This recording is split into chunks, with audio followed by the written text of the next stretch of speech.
design, né? Eu sempre gostei, o meu hobby maior sempre foi desenhar, assim. E exatamente por ser um hobby, por ser uma coisa que eu nunca estudei, eu nunca fiz curso de desenho, de pintura, nada disso, exatamente por ser um hobby, eu sempre quis mantê-lo assim. Eu nunca quis profissionalizar.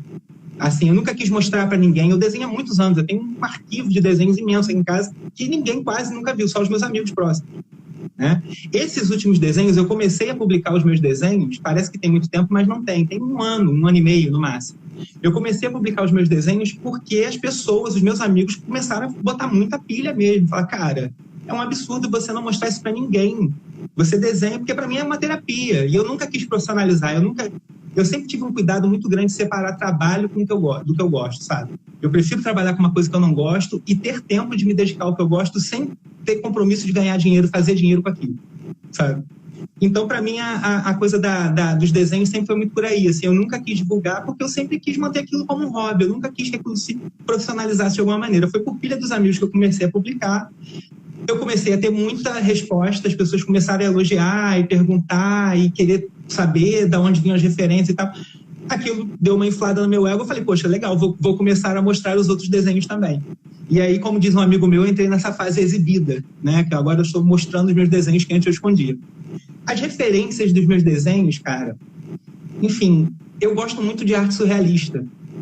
É um interesse que eu tenho há muito tempo. Assim, foi um dos primeiros interesses que eu tive. Foi uma exposição que teve do Salvador Dalí no Museu Nacional de Belas Artes aqui no Rio, nos anos 90. Eu era adolescente.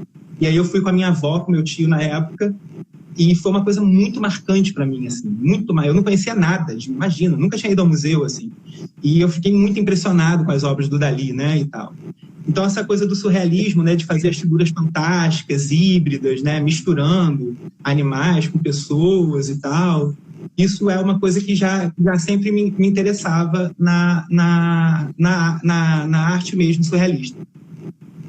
A questão indígena, né, é óbvio que há uma influência indígena ali, primeiro porque assim, a arte brasileira como um todo, né, tem uma relação muito forte com a arte indígena, principalmente do modernismo para cá, Tarsila do Amaral, etc. Né, enfim, e é difícil ficar alheio a tudo isso, né? E além de tudo existe esse meu interesse pessoal também pelo pensamento indígena, né? Enfim, o que eu tento fazer nos meus desenhos, essas figuras misturadas, né, de animais, plantas, pessoas, o que eu tento é traduzir para uma imagem aquilo que eu penso que deve ser essa visão, digamos, animista da natureza, né?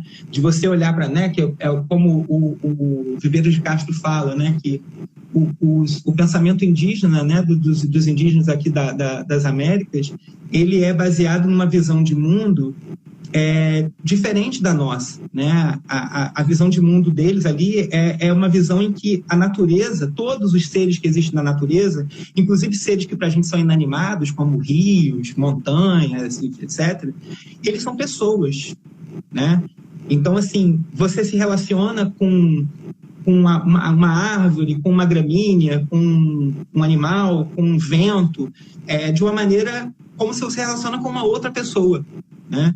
Então, assim, o que eu tento fazer ali é isso, desenhar o jabuti, mas botar o jabuti como se dentro dele tivesse uma pessoa, como se ele tivesse vestido de jabuti, né? Inclusive, é esse o termo que os indígenas usam muito, né? Ah, ele estava com roupa de onça, né?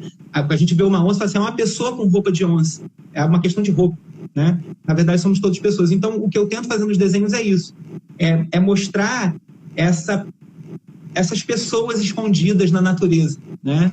E aí, com isso, e também tem, como eu falei, essa influência do surrealismo desses seres híbridos. Eu sempre gostei de fazer seres híbridos. Quando eu era pequeno, eu gostava de desenhar monstrinhos e tal, misturar um cachorro com um bode. Eu sempre gostei de fazer isso.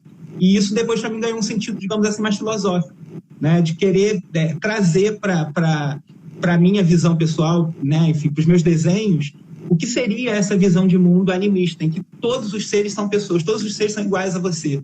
Todos eles têm as mesmas características, todas as necessidades, as capacidades, faculdades que você tem, né? Eu acho isso muito bonito, né? Esse antropomorfismo, digamos assim, né, do pensamento indígena, de dizer que tudo pode ser pessoa, né? E tudo merece ser tratado como pessoa. Então, o que eu tento fazer nos meus desenhos é isso, assim. E um outro dado também interessante que eu não falei ainda, cara, é o seguinte, que esses desenhos são os meus primeiros desenhos coloridos. Eu sempre desenhei, a caneta mesmo, lápis, eu não pintava. Eu comecei a pintar esses desenhos porque as pessoas também falavam, poxa, fica tão legal com cor. E aí, eu, nos meus rascunhos ali, eu comecei a usar umas lápis de cor e comecei a gostar.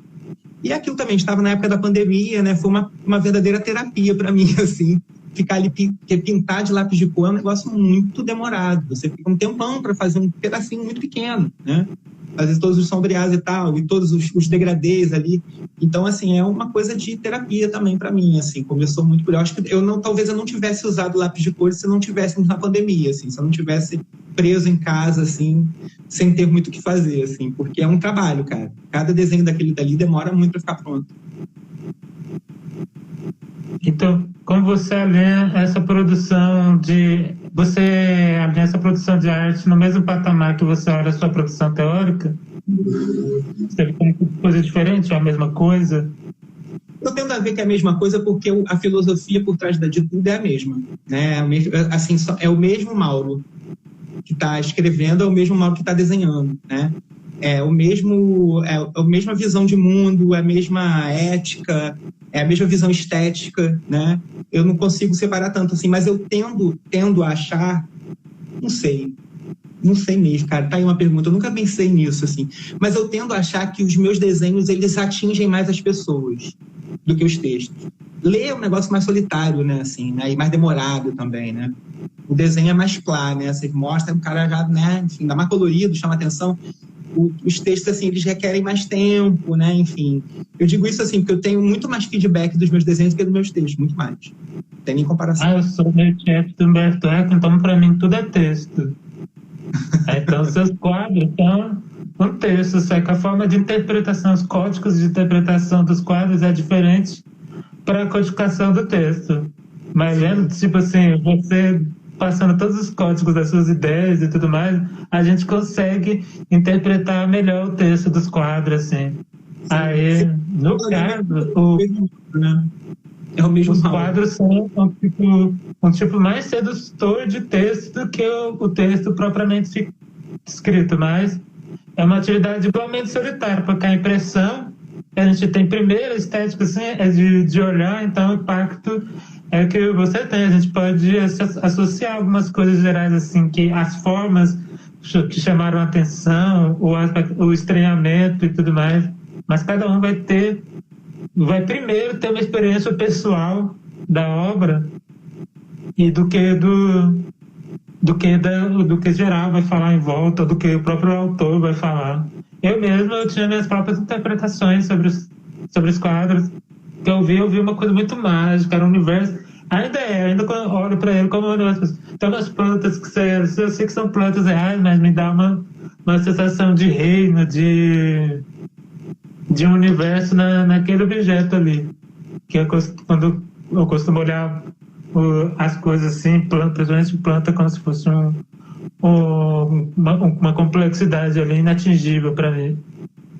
Aí, como você mistura essa coisa mágica do impossível e tudo mais, fala, tá ali a minha definição das coisas, uma complexidade que eu só percebo aos pedaços, mas tem aquela coisa, toda a aura de algo mais por trás.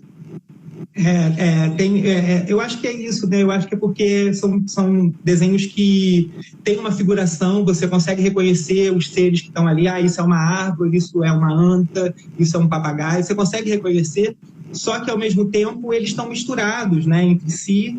Então, assim, há uma familiaridade e um estranhamento ao mesmo tempo, né? Eu acho que isso é uma boa estratégia para você chamar a atenção ali para o que você quer dizer, né? Você quer mostrar ali com um desenho, assim. O que eu tento mostrar nos meus desenhos é isso, assim, é uma relação de igualdade entre todos os seres, assim, de aliança entre todos os seres, assim, sem hierarquização, sem qualquer tipo de supremacismo humano, assim. O que eu tento fazer é isso, né? E gosto desse... que subverteu a minha frase, fala também escrever também é desenhar.